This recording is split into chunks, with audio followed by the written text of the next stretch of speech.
Hello everyone, आप सब कैसे हैं। मैं उम्मीद करता हूं कि बहुत अच्छे होंगे और अपनी पढ़ाई को बहुत अच्छे से कर रहे होंगे। मेरे प्यारे बच्चों, जैसे आपको पता है मेरे प्यारे बच्चों, बेसिकली हमारा आपका जो है मेरे प्यारे बच्चों, हमारा आपका 9th क्लास है मेरे प्यारे बच्चों।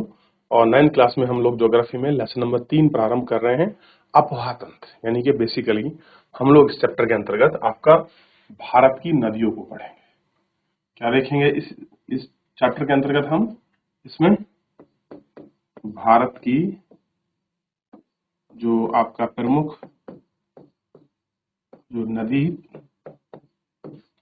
तंत्र, तंत्र का मतलब होता है सिस्टम, उस नदी तंत्र को हम लोग।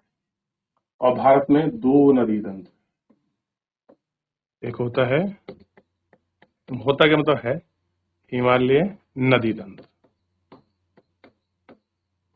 और दूसरा कौन सा है आपका प्रायद्वीपीय प्रायद्वीपीय नदी।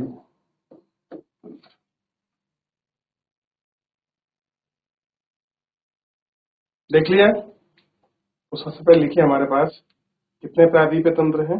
दो प्रायद्वीपीय तंत्र।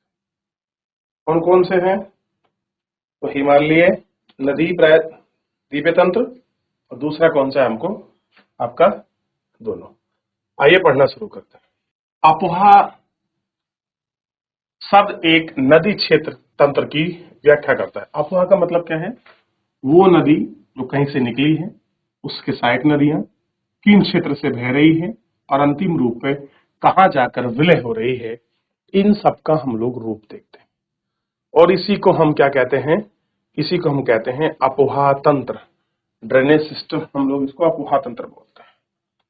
भारत के भौतिक मानचित्र को देखिए, आप पाएंगे कि विभिन्न दिशाओं से छोटी छोटी धारा आकर एक साथ मिल जाती हैं और प्रमुख नदी का निर्माण करती हैं।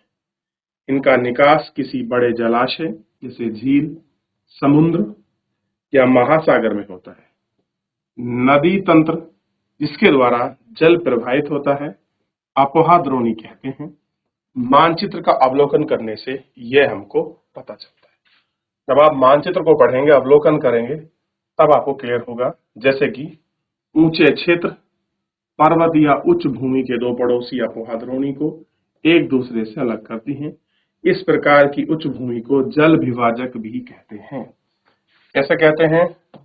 जल विभाजक भी कहते हैं।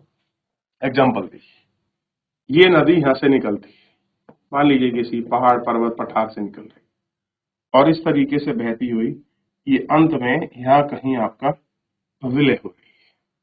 ये छोटी छोटी धाराएं एक दूसरे की धाराओं के रूप में, नदी नाले एक दूसरे के साथ मिलकर इस तरीके से, या कुछ बहुत सारी नदियां जो कहीं से किसी दो धारा में, दो धारा, एक धारा में, एक धारा, चार धारा में अलग अलग रूप में मिल जाती है।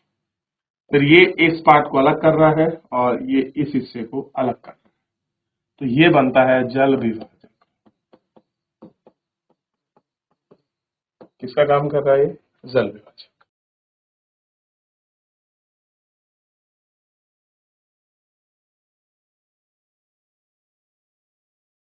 आगे बढ़ जाए। विश्व की सबसे बड़ी अपोहा द्रोणी अमेजन है, नदी है। और ध्यान रखना, अमेजन जो नदी है वो कहाँ बहती है? दक्षिणी अमेरिका। इसमें एक शब्द आया है अपोहा। अपोहा मतलब जिसका जल कैपेसिटी या जिसका अपोहा क्षेत्र बड़ा हो, चौड़ा हो। लंबा नहीं, लंबा तो ये हो सकता है। तो लंबे के नंबर में अगर किसी का नंबर आएगा तो वो है नील नदी।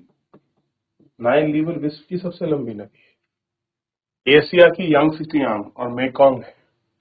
लेकिन अपोहा तंत्र के आए तो जो अपने साथ वाटर कैपेसिटी ज्यादा कैरी करती है उसको हम अपोहा तंत्र में रखते हैं।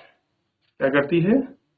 जल धारण क्षमता, जल धारण क्षमता अधिक होती है, उसी को हम क्या कहते हैं? उसी को हम ये देखते हैं। क्लियर है? ध्यान रहेगा आपको। आगे बढ़ जाए। चलिए आगे बढ़।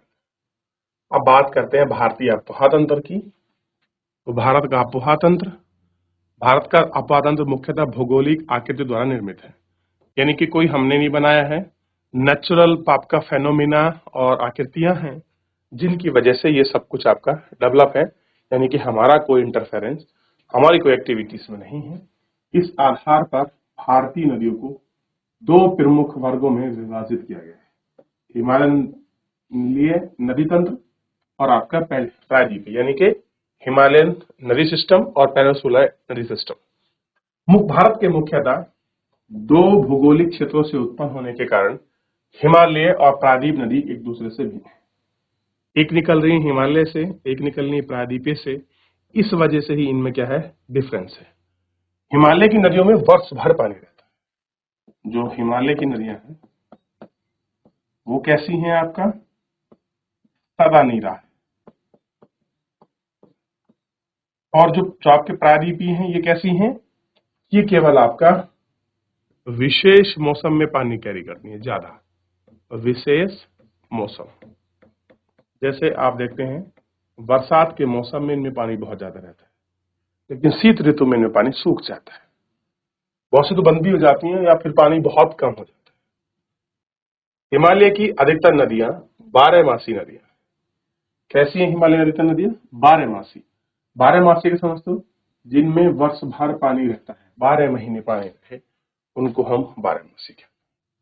इन वर्षों में पानी रहता है क्योंकि उन्हें वर्षा के अतिरिक्त ऊंचे पर्वतों से पिघलने वाले हिम द्वारा ही जल प्राप्त होता है। तो हिमालय में जो जल का स्रोत है वो क्या है, जो आपके ग्लेशियर है, जो हिम है, हिम यानी ग्लेशियर, बड़े बड़े बर्फ के पहाड़। तो जब वो आपके मेल्ट होते हैं तो मेल्ट होने से पानी मिलता है। और यही कारण है कि सर्दी और बरसात में, तो देखियो बरसात में क्या होता है, उनके पास पानी है, बरसात के बाद सर्दी आती है, सर्दियों में पानी जमता है, फिर धीरे धीरे वो आपका मेल्ट होता है, मेल्ट होता है तो हमको प्राप्त होता है। हिमालय दो प्रमुख नदी तंत्र सिंधु और ब्रह्मपुत्र, इसके पर्वतीय उत्तर भाग से निकलती है। तो दो नदी तंत्र है, यानी कि हिमालय के पल तरफ से निकलती हैं। जैसे मान लीजिए ये हिमालय है, तो हिमालय के इस पार से आती हैं, कुछ नदियां यहां से निकलती हैं इसमें से, कुछ पार से आती हैं। तो सिंधु और ब्रह्मपुत्र को आप देखिए, तिब्बत के मानसरोवर के आसपास से दोनों का उद्गम है, एक राइट हैंड साइड से, एक लेफ्ट हैंड साइड से दोनों नदियां गुजरती हैं। तो इतना कुछ आपको इसमें देखने को मिला है। और इसके पर्वतीय श्रृंखला में उत्तरी भाग से निकली हैं नदियां पर्वतों को काटकर गॉर्ज का निर्माण करती हैं। हिमालय नदियों को अपनी उत्पत्ति के स्थान से लेकर समुद्र के लंबे रास्ते तक तय करती हैं और अपने मार्ग और उत्तरी उत्पादन, इन सबको हम लोग आपका देखते हैं, इनको समझते हैं। क्लियर है? ये आपको ध्यान देना। जल्दी से नजर दौड़ाइए, कोई डाउट, कोई क्वेरी है जल्दी से पूछ लीजिए।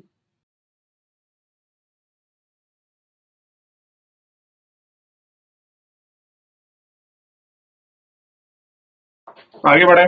अब देखिए नदी जब निकलती है तो ये मान लीजिए नदी का स्रोत है, उद्गम क्षेत्र है, तो बड़ी संकीर्ण रूप से निकलती है, बाद में वो अपना फैलाव और मिनांडर के रूप में बढ़ती हुई जाती है। जब नदी अपने स्थान को बदल कर छोड़कर नई दिशा में बढ़ जाती है, ये जगह बनती है, इसको कहते हैं गोखुर झील। ये इसका निचला भाग, ये इसका मध्य भाग, ये ऊपरी भाग, ये स्रोत, और ये इसका डेल्टा, जहाँ ये इस तरीके से फैल जाती है, और जहाँ ये गिरती है ये इसका अंतिम रूप है। और इसी अवस्था को हम बोलते हैं विलय हो जाना, यानी कि उद्गम स्रोत से लेकर आपका गिरने तक का सफर। ये किसी आपका समुद्र या खाड़ी में गिरती है, समुद्र में गिरेगी ऑब्लिक खाड़ी में, इन दोनों जगह ये आपका गिर सकती है। खाड़ी बेसिकली एक साइड से कवर हो सकती है या दो साइड से, जब किसी कवर नहीं होता है। क्लियर है? ये आपको थोड़ा सा इसमें ध्यान रखना। अब देखिए, आपने अपने साथ भारी मात्रा में, जब कोई नदी बहती है, अब आपका चलती है, तो आप देखते हैं अपने साथ भारी मात्रा में सिल्ट और बालू का संवहन करती है।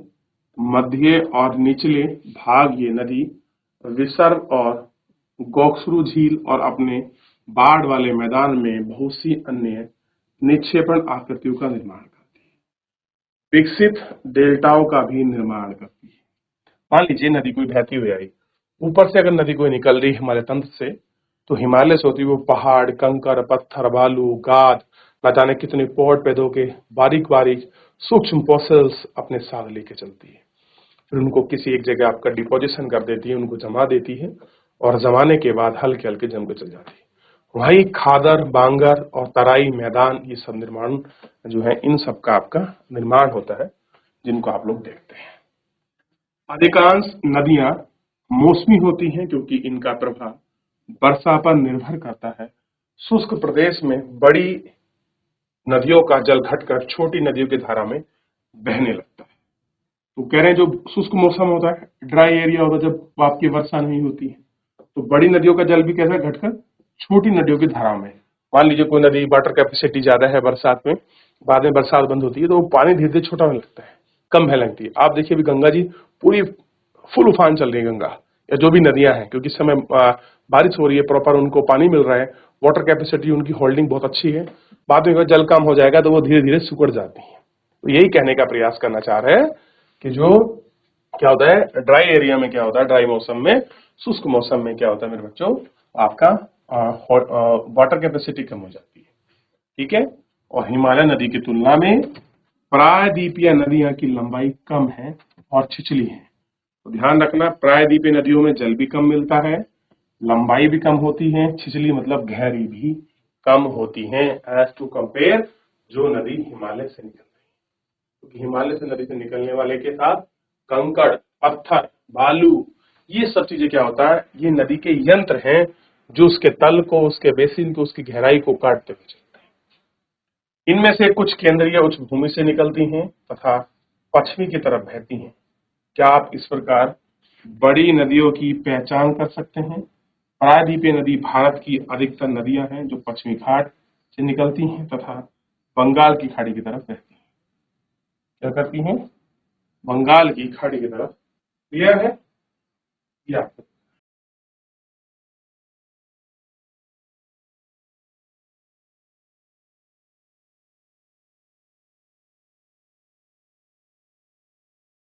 हो गया? चलिए थोड़ा आगे बढ़ रहे हैं, बात करते हैं हिमालय नदी की। सिंधु, गंगा, ब्रह्मपुत्र हिमालय से निकलने वाली प्रमुख नदी है। गंगा निकलती है, सिंधु निकलती है, गंगा निकलती है, ब्रह्मपुत्र निकलती है। निकलती तो बहुत सारी नदियां हैं, लेकिन ये नदी तंत्र की प्राइमरी नदियां हैं, क्योंकि ये नदी निकलती हैं। इनमें कुछ सहायक नदी और अन्य सहायक नदी आकर इनमें मिल जाती हैं और फाइनली ये अपना आउटफ्लो बनाती है। ठीक है। दो ही आउटफ्लो हैं, या तो गिरती हैं अरब सागर में, या गिरती हैं मम्मी आपका बंगाल की जो खाड़ी है, उस बंगाल की खाड़ी। तो दो ही जगह नदियां गिरती हैं, अरब सागर या बंगाली खाड़ी। क्लियर है? अब जो आपकी सिंधु नदी है, बेसिकली जो सिंधु नदी है, ये सिंधु नदी कहाँ गिरती है? अरब सागर में। बंगाली खाड़ी में गिरती है गंगा प्लस ब्रह्मपुत्रा नदी, दोनों आपका ज्वाइंट होकर गिरती है। क्लियर है? ये आपको ध्यान रहना चाहिए। ठीक है। और ये नदी लंबी है और एक अनेक महत्वपूर्ण है तथा बड़ी संख्या में नदी इनमें आकर मिलती हैं। किसी नदी या उसकी सहायक नदी में नदी तंत्र कहा जाता है। उसका जो सिस्टम है हम उसको देखते हैं, बात करते हैं, एक्सेप्टेबल चीजों को रखते हैं, क्या चीजें हैं उसको हम लोग समझते हैं। देख लिया? अब हम सबसे पहले इसमें आपका सिंधु नदी तंत्र को समझेंगे और पढ़ेंगे कि भाई कहाँ पर सिंधु नदी तंत्र है, कहाँ से नदियां शुरू होती हैं, कहाँ से निकलती है, क्या कुछ चीजें हैं इनमें देखने। तो शुरू करते हैं सिंधु नदी तंत्र। तो बिल्कुल टू द पॉइंट इसको याद रखना है। सिंधु नदी का उद्गम कहां से होता है? मानसरोवर झील के निकट तिब्बत में है। वहां से तिब्बत के निकट। तो कहां से उद्गम है? मानसरोवर झील, तिब्बत। पश्चिम की ओर बहती हुई है, नदी भाग में लद्दाख में प्रवेश करती है। तो भारत में सबसे पहले कहाँ पहुंचती है? लद्दाख। ठीक है। और एक सुंदर है गोर्ज। गोर्ज का मतलब होती है ये पहाड़ को काट के गड्ढा बनाती है, गोर्ज का निर्माण। तो ध्यान रखना, सिंधु नदी आपका मानसरोवर झील तिब्बत से होकर लद्दाख में काराकोरम श्रेणी को पार कर काटते हुए भारत में प्रवेश करती है। क्या करती है? जो काराकोरम श्रेणी को काट कर प्रवेश करती है। इस क्षेत्र में बहुत सी सहायक नदियां हैं, जैसे जास्कर, नुब्रा, श्योक और हुंजा। ये नदियां मिलती हैं और सिंधु नदी बलूचिस्तान तथा गिलगिस्तान से बहते हुए इसमें आकर टकराती है और बाहर निकलती है। तो ये सतलज, ब्यास वगैरह को हम कल देखेंगे।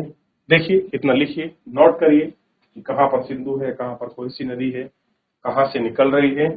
ये हमको देखना बड़ा अनिवार्य है और बड़ा ही महत्वपूर्ण है। देख लिया?